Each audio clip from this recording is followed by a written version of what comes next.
Hi, in this video we're going to talk about an introduction to angles. This 1.4 section angle measure is going to be focused on two things primarily. Naming an angle and then solving a problem that talks about angle bisector. So let's get into a few vocabulary words and then do a few examples. Feel free to have a notebook out, something to write with so you can follow along. So here we have some vocabulary words. The more important ones that I want to focus on are here towards the bottom. So I want to focus on how do you appropriately name an angle, and then what do you do when you have an angle bisector. Those are the most important ones here. Now we do have other words that we want to know, such as angle and raise, and how do you create an angle from nothing, classifying an angle, right, acute, and obtuse. But primarily, I want to focus on these two things. Naming an angle, all the variations of naming one, and then how do you solve a problem when you're dealing with angle bisector, which is a ray that cuts an angle into two congruent angles. Let's begin. So here we have an angle. Okay, this is the most basic type of angle you're going to see. We have angle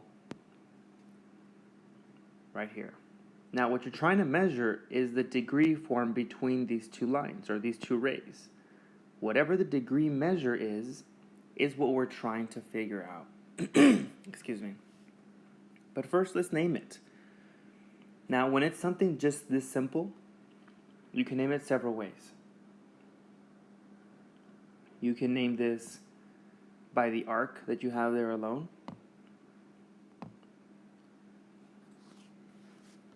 Which we call the vertex. So you can call this angle A. So this right here is known as the vertex, the point of interest. That's going to be the actual degree measure between these two rays. Now, the other two things here that we have on the side, and I'll change colors for this, we call them sides. The sides of an angle, all the two lines that you're measuring between. You can have lines, you can have rays, you can have segments. You're going to have two sides regardless for an angle. Now, another name for this, as sometimes you're going to see an angle written inside. Maybe there's a number 2 or something. You can also call this angle 2. Now, mostly what we're going to be focusing on is using 3 letters. And one way of writing this is angle BAC. What you do is you start on a ray, you go towards the middle, the angle that you're actually trying to measure, and you go in the direction that you're trying to finish.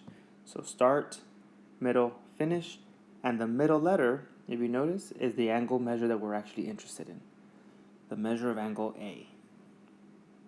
So A, the vertex will always be in between. This is the one that really matters. This is the one that you start with, where you end, and where you're trying to measure. So since we're really focused on measuring angle A, you can actually go backwards as well. You can call this angle CAB.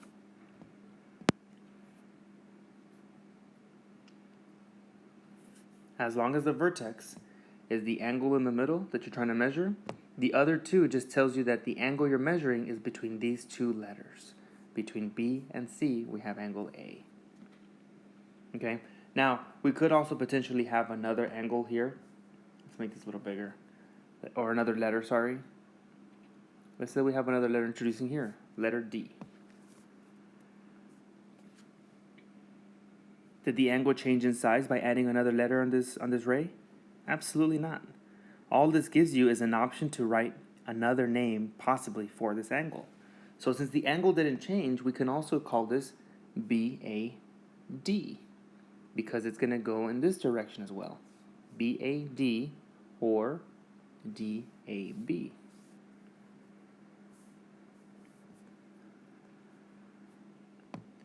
Sorry about the size.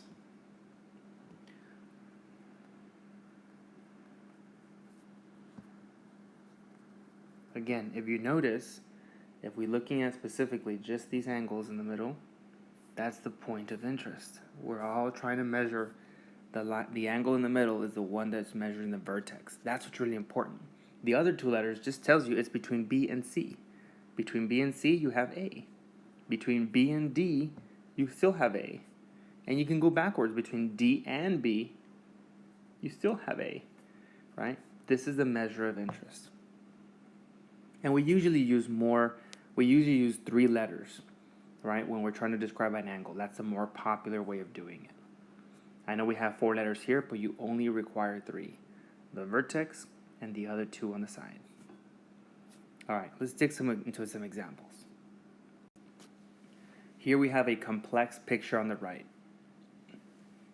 So our goal is to find 2 alternate names for these 2 possible angles. We have angle A. The first thing that I'm going to do to measure angle A is, 8.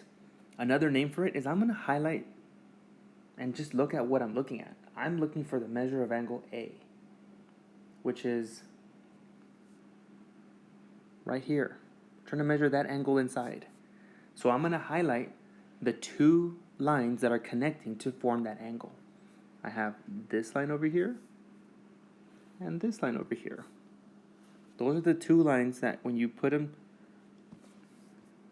when they intersect, they form this angle. Right? We have segments and a line or a ray. So I'm only focusing on this. That's going to create angle A. Forget about the 6, forget about the Q, forget about the 4, the 1, forget about everything else, the 7, except for this, anything that's on the line. Once you're able to isolate it, use points on that line to name it. So here we have angle 8. Another name for this angle is going to be angle MOP.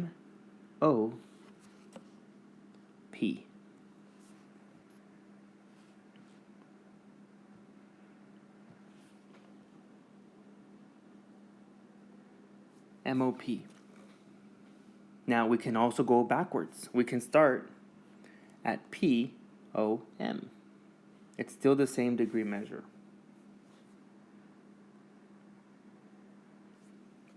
Now, because R is also on this line, remember we can use any of these points.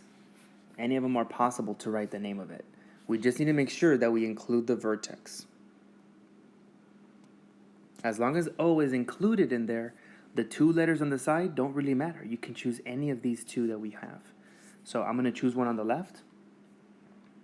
I'm going to call this angle MO, and then go all the way down to R. MOR, so I can actually exclude this place right here. And notice how it still creates this angle right here, MOR. I could even go backwards and call this ROM if I wanted to, as another possibility.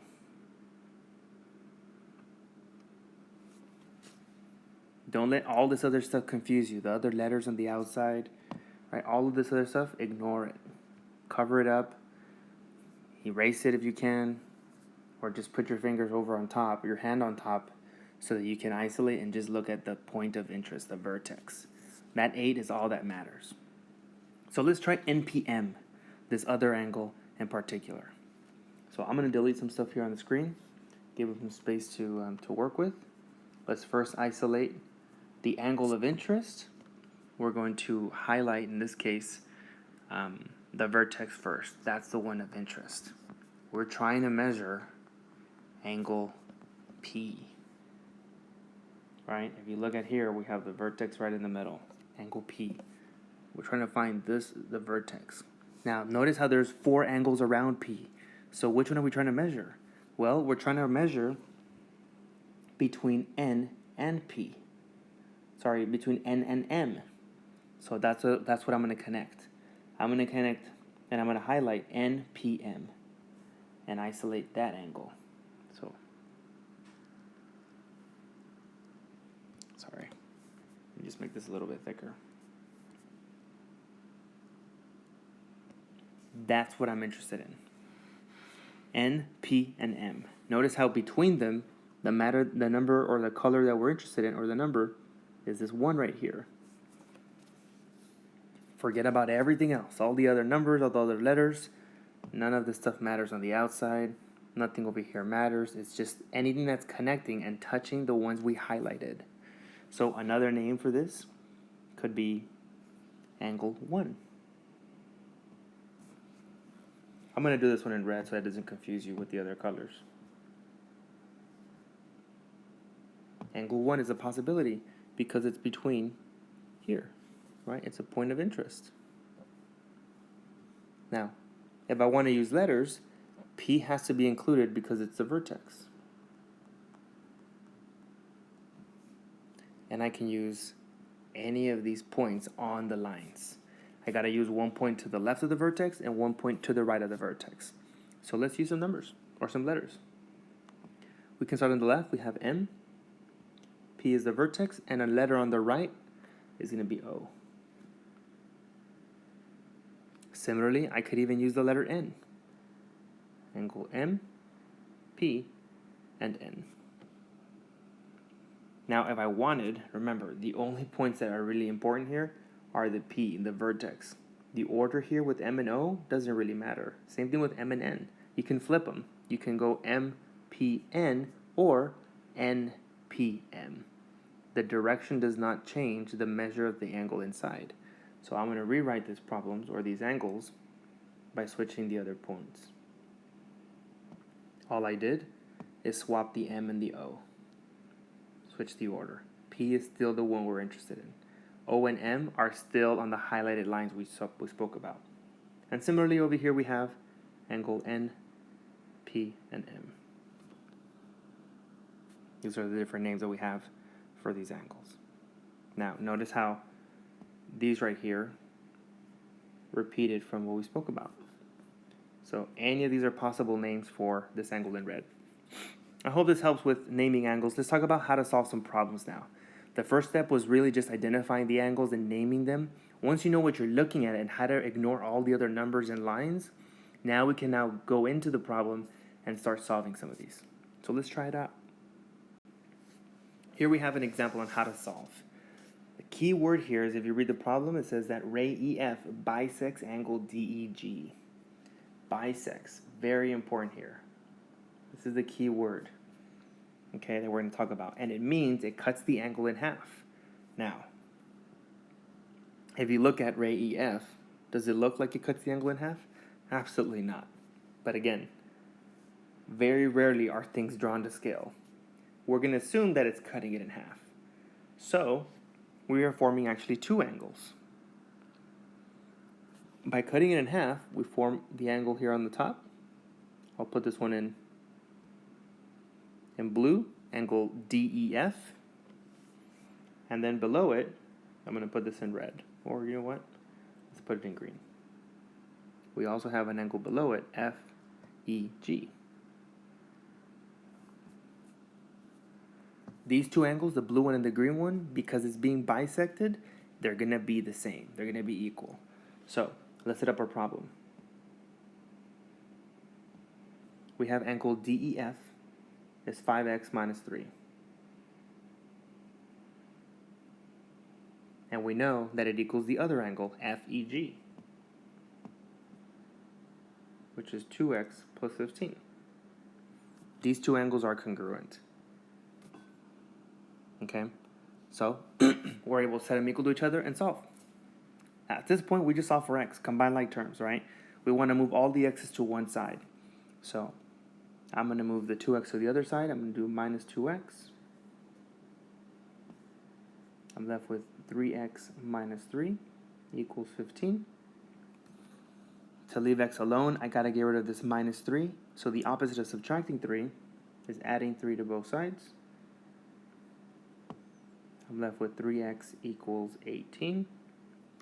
Since you're multiplying 3 times x, the inverse is division. And you have x equals 6. And that's what we were interested in. So solving the problem is only possible if you know what bisecting an angle means. Bisecting an angle means it makes these two angles equal or congruent. The symbol that you could also see between them is one arch. When they both have one arch, it means that they're both the same degree measure. Let's try another one. Again, here, the key word, bisects. So we're looking at two angles here that are the same. Now, the thing that I did here differently is that I changed the problem a little bit. I gave you two different angles with x's, different x's, but I also am looking at a different thing in the question. Now I'm not solving for x. I'm finding the measure of an angle. I am interested in the end in finding the measure of DEG. What is the measure of this angle in the end? DEG. All of it. What is the degree measure of it? But first, let's start by breaking out the problem. FEG, this piece, FEG, is 6x minus 7. Right above it, I have FED. FED is 2x plus 41. Because the problem says it's being bisected, I know that these two angles, although they don't look like it, they're congruent. And that's how I set up my problem. If they're congruent, that means that they're the same size and same shape. So we have 2x plus 41 equals 6x minus 7. And now we solve for x. I want to move everything to one side. I'm always going to move the x value, or the variable, to the one where it's positive, where it's the greater side. So I'm going to move the 2x to the side where it's 6x. So because it's positive 2x, I subtract 2x on both sides. I have 41 equals 4x minus 7. Now I got to get rid of the 7, move it to the other side. Since we're subtracting 7, we're going to add 7 to both sides. I have 48 equals 4x. Since you're multiplying 4 times x, the inverse, right, the opposite operation is to divide by 4. That's how you're able to cancel it. This cancels, you get x equals 12. Now, when you're solving this problem, this might seem like, oh, I did a lot of work, I did a lot of thinking, I'm done. Always go back to the problem and see what you're measuring. What are you looking for? The measure of DEG. Remember, we're looking for an angle, not for x, but for the degree of the whole angle. To do that, I'm going to plug in the 12 into one of these two. The one, it doesn't really matter what you plug it into. I'm going to plug the 12 into the top one since we're dealing with all these positive numbers. Okay, so when I plug in the 12 in there, this is what I get. I'm going to plug this for x. So I have 2 times x, which is 12, plus 41. 2 times 12 is 24, plus 41. 24 plus 41 is 65. This angle right here is 65 degrees. Now, I'm not interested in the angle measure of DEF. I'm interested in the entire angle. Since they're both congruent, and that's 65, that means that this is also 65. They're both 65 degrees.